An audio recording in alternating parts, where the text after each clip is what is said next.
तो हेलो दोस्तों, कैसे हैं आप लोग। उम्मीद करते हैं बहुत अच्छे होंगे और अपनी पढ़ाई को बहुत ही ज़बरदस्त तरीके से कर रहे होंगे। तो आज हम लोग अपने प्रतिशत के चैप्टर में एक नया टॉपिक पढ़ने वाले हैं, प्रतिशत, जो कि आपका ये जो चैप्टर था इसमें हमने आपको बताया था कि इससे पहले प्रतिशत वृद्धि अथवा कमी पर आधारित प्रश्न, जिसको हमने बहुत ही अच्छे तरीके से सॉल्व कर दिया था।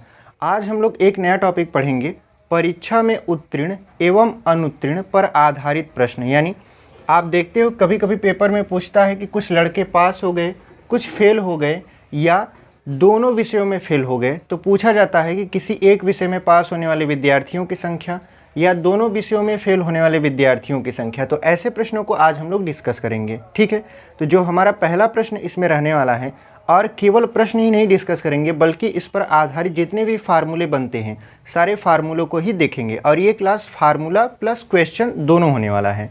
तो चलिए बिना देरी के वीडियो को शुरू करते हैं। हमारा जो पहला प्रश्न है वो कह रहा है कि यदि एक परीक्षा में 35% छात्र पास हुए और 455 छात्र फेल हुए तो परीक्षा में कुल कितने छात्र हैं। चार ऑप्शन है आपके पास, 490, 700, 845 या 1300। तो आप देखिए यहाँ पे कह क्या रहा है, यहाँ पे कह रहा है कि एक परीक्षा में 35% छात्र पास हुए। मान लेते हैं कि 100% कुल छात्र थे, कुल कितना थे 100%, जिसमें से कितने लोग पास हुए हैं, तो जो पास हुए हैं वो हुए हैं 35%।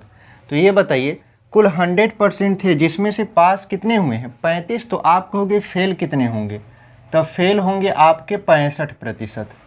कैसे पता, हमने 100 में से 35 को माइनस कर दिया तो कितना बचा आपका 65% जो कि फेल हो गए। उसमें कह रहा है कि यदि 455 छात्र फेल हुए हैं, मतलब अगर मान लें कुल विद्यार्थियों की संख्या x है, तो x का यदि हम लोग 65% निकालें तो वो कितने के बराबर आएगा, 455 के बराबर आएगा। तो इसी x की वैल्यू बतानी है जिसको हमने मान रखा है कुल विद्यार्थियों की संख्या। तो चलिए इसको हम लोग सॉल्व करते हैं। अगर हम इसको 5 से काटेंगे तो 5 से काटेंगे तो 13 हो जाएगा, और 5 9 45, फिर 5 1 5 और 13 सते 91 होता है, और 100 का गुणा 7 में करा देंगे तो x बराबर कितना हो जाएगा आपका 700। यहाँ पे लिख देंगे छात्र, ठीक है। यानी उस स्कूल में या उस विद्यालय में पढ़ने वाले कुल विद्यार्थियों की संख्या कितनी थी, तो 700 थी। तो कौन सा विकल्प आपका सही हो जाएगा, आप देखिए ऑप्शन नंबर बी जो दिया है 700, वही आपका क्या हो जाएगा, सही उत्तर हो जाएगा। तो उम्मीद करते हैं आपको ये सिंपल सा प्रश्न बहुत अच्छे तरीके से समझ में आया होगा। अब चलिए फार्मूले पर बात कर लेते हैं। फार्मूला जो 1 होने वाला है इसको ध्यान से समझिए। अगर आप फार्मूला समझ गए तो आपका जो सवाल है बहुत अच्छे तरीके से लग जाएगा, ठीक है। देखिए पहला जो फार्मूला है आपका वो कह रहा है कि यदि किसी विद्यार्थी को कुल मिला जुलाकर A% अंक मिले, ठीक है, उसको कितना मिला, A% अंक मिला, लेकिन मतलब उसको चाहिए कितना, उसको चाहिए A% पास होने के लिए, ठीक है। उसके बाद लेकिन उसको मिल कितना रहा है, B अंक मिल रहा है, चाहिए उसको कितना, A% चाहिए पास अथवा मतलब क्या कहते हैं उसको आगे बढ़ने के लिए, लेकिन उसको कितना अंक मिला, B अंक मिला। कारणवश क्या हुआ कि वह C अंक से पास अथवा क्या हो गया, ये फेल हो गया। ध्यान समझिए, उसको चाहिए कितना, तो देखिए उसको पाने के लिए मतलब पास होने के लिए तो उसको चाहिए A% अंक, ये पासिंग मार्क का है, लेकिन वह क्या करता है कि B अंक प्राप्त करता है और C अंक से पास अथवा फेल हो जाता है। तो बताइए कि कुल परीक्षा में कितने अंक थे, यानी परीक्षा में कुल अंक। अब देखिए यहाँ पर उसको चाहिए थे पास होने के लिए A%, लेकिन हुआ क्या कि वह B अंक पाया और C अंक से पास अथवा फेल हो गया। तो परीक्षा में कुल जो अंक होंगे वो होंगे आपके 100, उसके बाद यहाँ पर B ± C बटा के A, ठीक है। परीक्षा में जो कुल अंक होंगे वो कितना होंगे 100, ब्रैकेट में B + C आपका बटे में क्या हो जाएगा आपका A। और यहाँ पर आप देखो कि दो चिन्ह लगे हैं, प्लस भी लगा है और माइनस भी लगा है। अब प्लस कब अप्लाई होगा, माइनस कब अप्लाई होगा, इसको समझते हैं। यहाँ पर अगर आप ध्यान से देखो तो ये जो प्लस होता है, प्लस ये फेल होने की कंडीशन में लगता है। अगर वो लड़का A% अंक पाया और उसको B अंक मिले और C अंक से वो फेल हो गया, तब यहाँ पर प्लस का चिन्ह लगेगा। लेकिन अगर वहीं माइनस का बात बताएं तो माइनस क्या होता है, पास के लिए लगता है। ठीक, यानी फेल होने के लिए क्या लगेगा, प्लस, और पास होने के लिए क्या लगेगा, माइनस लगेगा। ये तो रहा आपका फार्मूला। लेकिन इस पर सवाल कैसे बनते हैं, चलिए उसको देख लेते हैं। फार्मूले पर आधारित हमारा जो ये प्रश्न होने वाला है, ये कुछ इस तरीके से है कि अंकुर को एसएससी की परीक्षा में सफल होने के लिए 60% अंकों की आवश्यकता है, जबकि उसे 240 अंक प्राप्त होते हैं तथा वह 60 अंकों से असफल हो जाता है। तो एसएससी की परीक्षा में अधिकतम अंक कितने हैं? 4 ऑप्शन है आपके पास, 500, 600, 550 और 650। तो आप देखिए कि उसको पास होने के लिए कितना प्रतिशत अंक चाहिए था, 60% अंक चाहिए था। लेकिन उसने कितना पाया, 240 अंक पाया और कितने अंक से फेल हो गया, तो आप कहोगे कि 60 अंक से वो फेल हो गया। ठीक है, यानी ये रहा आपका A का मान, यानी A% पास होने के लिए उसको इतना चाहिए था। उसके बाद उसे B अंक मिला, लेकिन C अंकों से वो क्या हो गया, अनुत्तीर्ण हो गया। तो जो फार्मूला लगेगा कि परीक्षा में कुल परिणाम कितने थे, यहाँ पर ये थोड़ा सा गलती लिखा है, परीक्षा में कुल अंक। तो परीक्षा में कुल अंक कितने होंगे, तो आप अभी फार्मूला देखे हो कि 100, फिर यहाँ पे B प्लस माइनस C बटा के A लगा था। लेकिन हमने आपको बताया था कि ये जो प्लस होता है ये फेल होने की कंडीशन में लगता है, तो वो 60 अंकों से फेल हो गया। तो यहाँ पे हो जाएगा 100 प्लस B की जगह पर कितना हो जाएगा, 240, फिर प्लस, क्योंकि फेल हुआ है तो प्लस लगेगा, और यहाँ पर हो जाएगा 60 बटे कितना हो जाएगा, 60 हो जाएगा। तो आप देखो 240 में अगर 60 को जोड़ोगे तो 300 आएगा। तो अगर आप 300 को 60 से काट दो तो ये 5 बेरियाम कट जाएगा, 6 पंचे 30 होता है। फिर 100 का गुणा 5 में करा दोगे तो कितना बचेगा आपका, 500। इसका मतलब ये है कि एसएससी की जो परीक्षा हुई थी उसमें अधिकतम अंक कितने थे, 500 थे। तो कौन सा विकल्प आपका सही हो जाएगा, ऑप्शन नंबर आप ए देख रहे हो, 500 दिया है और वही आपका क्या है, सही उत्तर है। तो उम्मीद करते हैं आपको ये फार्मूला और इस पर आधारित प्रश्न समझ में आया है। चलिए अगले फार्मूला पर बढ़ते हैं। अगला जो हमारा फार्मूला रहने वाला है वो रहने वाला है आपका फार्मूला 2।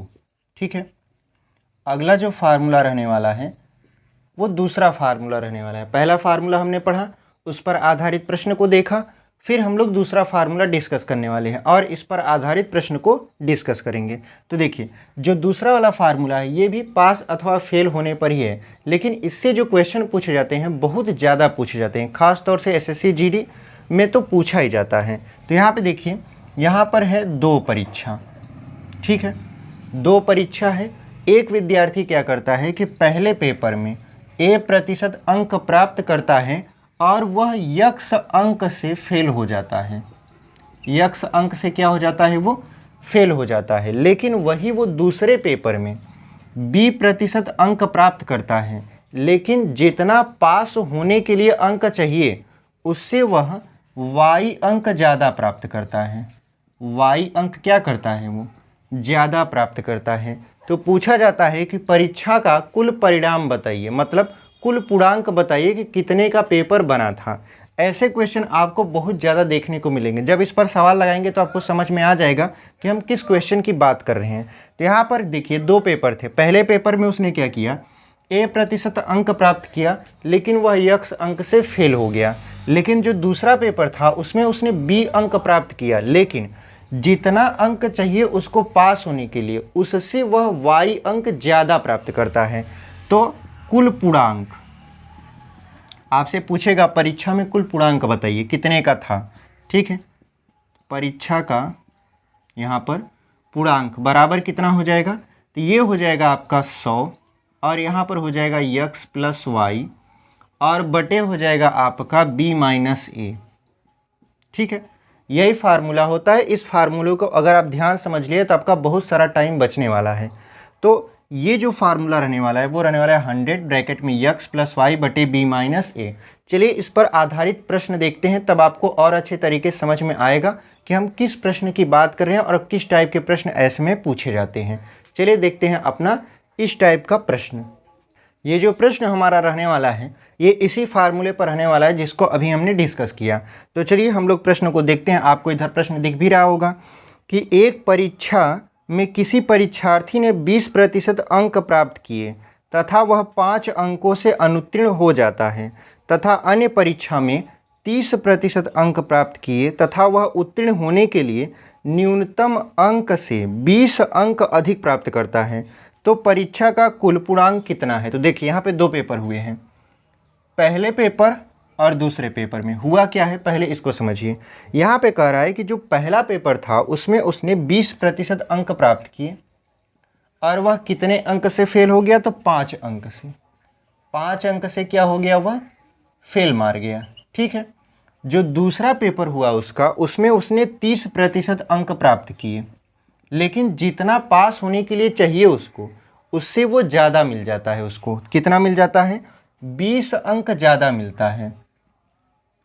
20 अंक ज़्यादा मिलता है पास होने से। मान लेते हैं अगर पासिंग मार्क का मान लेते हैं 15 है, तो उसको 20 नंबर ज़्यादा मिल गया, तो कुल कितना मिल गया, 35 अंक मिल गया। कुछ इस तरीके का सवाल है।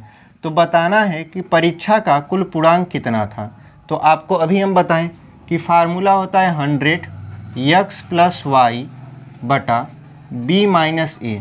अच्छा, ऐसे प्रश्न आप बहुत देखेंगे एसएससी जीडी में, आपको ऐसे प्रश्न बहुत देखने को मिलेंगे। इवन यूपीपी में भी कभी कभी पूछ लेता है। तो देखिए यहाँ पे 100 हो जाएगा, उसके बाद x की जगह पर क्या हो जाएगा, चूँकि वह 5 अंक से फेल हुआ है तो यहाँ पे हो जाएगा 5 प्लस y की जगह पर कितना हो जाएगा 20, क्योंकि उसको मतलब पासिंग मार्का से 20 अंक ज़्यादा मिल गए हैं, और बटे कितना हो जाएगा, तब b - a। तो b - a मतलब 30 - 20। अगर इसको हम आगे सॉल्व करें तो आप देखो कि 20 और 5 कितना हो जाएगा, 25 हो जाएगा। तो यहाँ पर लिख दो आप 100 × 25 बटे, अब 30 में से 20 को घटाएंगे तो कितना मिलेगा, 10 बचेगा। तो यहाँ से 10 दहा में 100 और 25 दहा में कितना हो जाएगा, तो आप कहोगे 250। इसका मतलब ये है कि जो पेपर का कुल पूर्णांक था वो 250 अंकों का था। तो कौन सा विकल्प आपका सही हो जाएगा। देखिए 4 विकल्प हैं आपके पास। पहला है 260, दूसरा है 250, तीसरा है 270 और चौथा है 280। तो आप ऑप्शन नंबर बी में देखो, ऑप्शन नंबर बी में दिया है आपका 250 और वही आपका क्या है, सही उत्तर है। तो उम्मीद करते हैं आपको ये जो फार्मूला और इस पर आधारित प्रश्न हम बताए हैं बहुत अच्छे तरीके से समझ में आया है। चलिए हम लोग अगले फार्मूले पर चलते हैं। ये जो अगला फार्मूला है हमारा, इस पर आधारित भी प्रश्न आपने बहुत सॉल्व किया होगा। अगर नहीं सॉल्व किया है, एकदम शुरुआती स्टूडेंट हैं, तो आपके लिए फार्मूला बहुत अच्छे तरीके से समझ में आने वाला है। और अगर आप पहले से इस फार्मूले को जानते हैं तो आपका रिवीजन हो जाएगा। ठीक है। देखिए यहाँ पर ये जो फार्मूला है तीसरा वाला, क्योंकि हम इस वीडियो में 3 अथवा 4 फार्मूले डिस्कस करने वाले हैं। ठीक है। जहाँ हमारा तीसरा फार्मूला ये रहने वाला है। इसमें कहता क्या है कि आपके 2 सब्जेक्ट रहते हैं। कितने सब्जेक्ट रहते हैं इसमें, 2 सब्जेक्ट। ठीक है। मान लेते हैं पहला सब्जेक्ट है, दूसरा सब्जेक्ट है। अब होता क्या है कि कहा जाता है कि एक विद्यार्थी है, वो पहले सब्जेक्ट में A% अंक पाया। ठीक है। मतलब A% से वो फेल हो गया पहले सब्जेक्ट में, दूसरे में वो B से फेल हो गया। फिर दोनों में, यानी दोनों में, दोनों का मतलब यहाँ पर कॉमन लिख देते हैं या दोनों लिख देते हैं। अच्छा, दोनों में वो कितने से अनुत्तीर्ण हुआ, तो C% से अनुत्तीर्ण हो गया। ठीक है। अभी हम सवाल आपको बताएंगे तो बहुत अच्छे तरीके से इस सवाल को आप समझ पाओगे। पहले समझो कि हमारे पास क्या है कि जो हमारे स्टूडेंट हैं वो 2 सब्जेक्ट होते हैं। पहले में वो A% अंक से फेल हो जाता है, दूसरे में वो B% से फेल हो जाता है। अगर दोनों को मिला दें तो C% से वो क्या हो जाता है, फेल हो जाता है। तो पूछा जाता है कि बताइए पहला कंडीशन और दूसरा कंडीशन। पहला ये पूछा जाता है कि बताइए दोनों विषयों में पास होने के लिए उसको कितना अंक चाहिए, यानी दोनों विषयों में पास होने वाले विद्यार्थियों का जो प्रतिशत है वो कितना होगा। ठीक है। यानी दोनों विषयों में उत्तीर्ण होने वाले विद्यार्थियों की संख्या का प्रतिशत। तो दोनों विषयों में पास होने वाले जो विद्यार्थी होंगे उनका जो प्रतिशत होगा वो कितना होगा। तो यहाँ पे लिखा जाता है 100 - A + B - C, फिर यहाँ पर लगा दिया जाता है बाहर ऐसे प्रतिशत। इस फार्मूले को आप बहुत अच्छे तरीके से जानते होंगे, अगर नहीं जानते हैं तो देख लीजिए। क्या करते हैं कि कहा जाता है कि दो सब्जेक्ट हैं, पहले सब्जेक्ट में A% विद्यार्थी फेल हो गए, दूसरे में B% फेल हो गए और दोनों में C% फेल हो गए। तो बताइए दोनों में कितने पास हुए।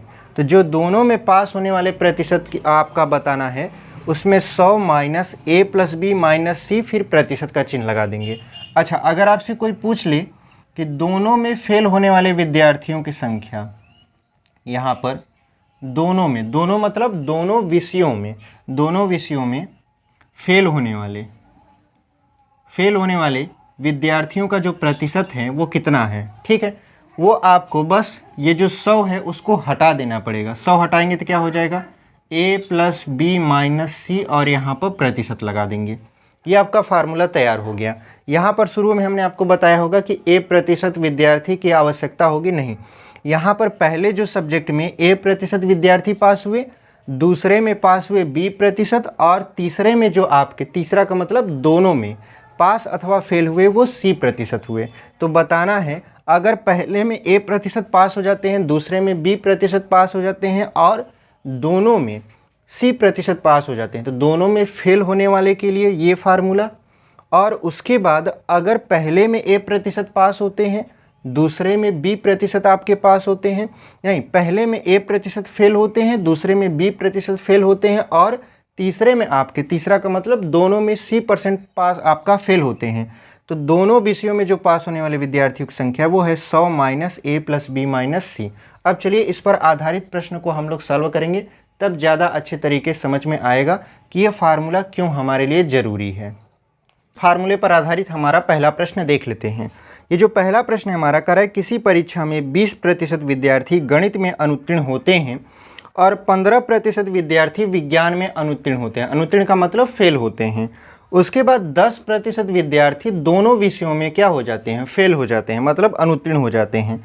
तो कितने प्रतिशत विद्यार्थी दोनों विषयों में उत्तीर्ण हो जाते हैं, मतलब कितने प्रतिशत विद्यार्थी दोनों विषयों में पास हो जाएंगे। तो देखिए यहाँ पर है आपका मैथ, फिर है आपका साइंस, फिर है आपका बोथ, मतलब दोनों। तो अगर आप देखो तो मैथ में 20% जो विद्यार्थी हैं वो फेल हो जाते हैं, और अगर साइंस की बात करें तो 15% विद्यार्थी इसमें फेल हो जाते हैं। अगर दोनों की बात करें तो 10% विद्यार्थी दोनों में फेल हो जाते हैं। तो आपको बताना है कि दोनों विषयों में पास होने वाले विद्यार्थियों की संख्या कितनी है। तो अगर हम देखें दोनों विषयों में पास होने वाले विद्यार्थियों की संख्या, तो उसके लिए फार्मूला आपने पढ़ा था 100, फिर यहाँ माइनस A+B माइनस C और कुल मिला जुला कर लगा देंगे यहाँ पर प्रतिशत। आपने अभी जस्ट फार्मूला पढ़ा, ये पहला ही फार्मूला था आपका, ठीक है। यानी दोनों विषयों में पास होने वाले विद्यार्थियों की संख्या के लिए फार्मूला होता है 100 माइनस A+B माइनस C, उसके बाद प्रतिशत लगा देते हैं। ये रहा आपका A, ये है आपका B और ये रहा C। तो ये हो जाएगा 100, फिर माइनस A की जगह पर लिखेंगे 20, फिर B की जगह पर लिखेंगे कितना 15, फिर यहाँ पर लिखेंगे C की जगह पर 10, और ये हो जाएगा आपका यहाँ पर प्रतिशत। अब देखिए यहाँ पर आप करोगे क्या कि 20 और 15 को जोड़ोगे, कितना हो जाएगा 35, और 35 में से 10 को घटाओगे, कितना बचेगा 25, और 25 को यदि 100 में से माइनस कर दो तो कितना आएगा आपका, तो आप कहोगे 75। इसका मतलब ये है कि दोनों विषयों में जो पास होने वाले विद्यार्थियों का प्रतिशत है वो है आपका 75%। तो कौन सा विकल्प आपका सही हो जाएगा, देखिए 4 विकल्प दिए हैं, 76%, 75%, 77% और 78%।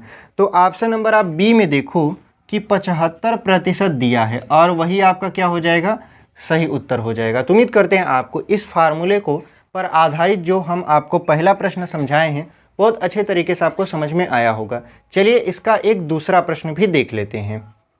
चलिए हम लोग दूसरा प्रश्न देखते हैं। देखिए हमारा जो दूसरा प्रश्न है आपको इधर दिख रहा होगा कि किसी परीक्षा में 77% उम्मीदवार अंग्रेजी में पास हुए और 34% गणित में फेल हुए। यानी 2 सब्जेक्ट हैं हमारे पास, इंग्लिश है और मैथ है, ठीक है।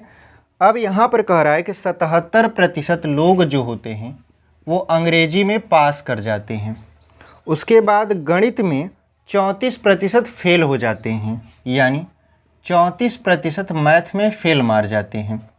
उसके बाद क्या करता है कि यदि दोनों मतलब दोनों विषयों में 13% दोनों विषयों में फेल हो जाते हैं। अगर हम बोथ की बात करें, मान लेते हैं यहाँ पे लिख देते हैं बोथ, मतलब दोनों विषयों में 13% लोग ऐसे हैं जो दोनों विषयों में फेल मार जाते हैं। तो बताइए, और 784 उम्मीदवार दोनों विषयों में पास हो जाते हैं, यानी 784 उम्मीदवार दोनों विषयों में क्या हो जाते हैं, पास हो जाते हैं। तो आपको बताना है कि उम्मीदवारों की कुल संख्या बताइए। यानी आप ध्यान समझिए, अंग्रेजी और गणित का सब्जेक्ट है, कुल कितने विद्यार्थी हैं हमें नहीं पता, लेकिन हमें ये पता है कि अंग्रेजी में 77% लोग पास होते हैं, मैथ में 34% लोग फेल मार जाते हैं, और दोनों में 13% लोग फेल मार जाते हैं। जो पास हुए हैं दोनों विषयों में उनकी संख्या है 784। तो बताइए कुल कितने उम्मीदवार थे, मतलब कितने स्टूडेंट थे। तो आप बताइए पहले, यहाँ पर भी आपको फेल नज़र आ रहा है, यहाँ पर भी फेल नज़र आ रहा है, हाँ यही जोन है, यहाँ पर आपको पास नज़र आ रहा है। तो इसको भी हम लोग फेल में कन्वर्ट करते हैं। कैसे? अगर मान लें कि अंग्रेजी में कुल 100% विद्यार्थी थे, जिसमें से आपका 77% विद्यार्थी पास हो गए, तो कितने लोग फेल हुए? तो आप कहोगे कि 23% ऐसे हैं जो फेल हुए। 77 तो पास हो गए, तो कितने बचे आपके? 100 में से 77 को माइनस कर दिए, तो 23% ऐसे लोग बचे हैं जो कि फेल हो गए हैं। तो आप बताइए, अब ये भी फेल, ये भी फेल, ये भी फेल। अब आप आसानी से फार्मूला को लगा सकते हो। कैसे? यहाँ पर देखिए कहा है दोनों विषयों में पास होने वाले विद्यार्थियों की संख्या 784 है। तो आपको फार्मूला ये लगाना है, दोनों विषयों में कितने प्रतिशत विद्यार्थी उत्तीर्ण हुए, जबकि पहले विषय में 23% फेल हुए, दूसरे में 34% और दोनों में 13% फेल हुए। तो आप जानते हो पहला ही फार्मूला होता है आपका 100 माइनस ए प्लस बी माइनस सी, और यहाँ पर क्या लगा दोगे? प्रतिशत। ये दोनों विषयों में आपके उत्तीर्ण होने वाले मतलब पास होने वाले विद्यार्थियों का प्रतिशत दर्शाता है। तो देखिए यहाँ पे लिखेंगे हम 100 माइनस ए की जगह पर कितना लिखोगे आप? 23, क्योंकि अंग्रेजी जो है आपका उसमें 23% विद्यार्थी फेल हुए हैं, और बी की जगह पर क्या लिखोगे? 34। तो यहाँ पे लिख दीजिए 23 प्लस 34 फिर माइनस, यहाँ पर सी जो है दोनों विषयों में फेल होने वाले 13 हैं, उसके बाद यहाँ पर प्रतिशत का चिन्ह लगा दोगे। अब आप ध्यान समझो, 23 और 34 को जोड़ो, या ऐसे करो 23 में से 13 को घटाओ, कितना बचेगा? 10 बचेगा। 10 को यदि 34 में जोड़ो तो कितना हो जाएगा? 44 हो जाएगा। और 44 को 100 में से क्या कर दो? घटा दो, तो कितना बचेगा? 56 बचेगा। यानी कुल मिलाजुलाकर 56% विद्यार्थी दोनों विषयों में पास हुए। दोनों में पास हुए कितना? 56%। और इनका संख्या दिया है 784, तो हम मान लेते हैं कुल विद्यार्थियों की संख्या यक्स थी। अगर हम यक्स का, हमने माना कुल विद्यार्थियों की संख्या कितना था? यक्स था। अगर हम यक्स का 56% निकालें तो 56/100 होगा, तो ये बराबर आएगा 784 के। अब देखिए अगर हम इसको 8 से काटें तो 8 9 72, कितना बचेगा? 6 बचेगा। अब 8 8 64 हो जाएगा, और 8 7 56, यानी इसको काटें 8 9 72 और 8 8 64, और 8 7 56, फिर 7 से काटें तो 7 1 कम 7, फिर कितना हो जाएगा? 7 चौक 28, यानी 14 7 98 होता है। फिर 100 का गुणा अगर हम 14 में करवा दें तो कितना आ जाएगा? 1400, यानी यक्स बराबर कितना हो गया आपका? 1400। अब आप अपने विकल्प में देखो यहाँ पर जो पहला ऑप्शन दिया है वो दिया है 1600, दूसरा दिया है 1800, तीसरा दिया है 1200, और जो चौथा ऑप्शन दिया है वो 1400 दिया है। तो जो चौथा ऑप्शन है आपका ऑप्शन नंबर डी, यहाँ पर ऑप्शन नंबर डी 1400, वही आपका क्या हो जाएगा?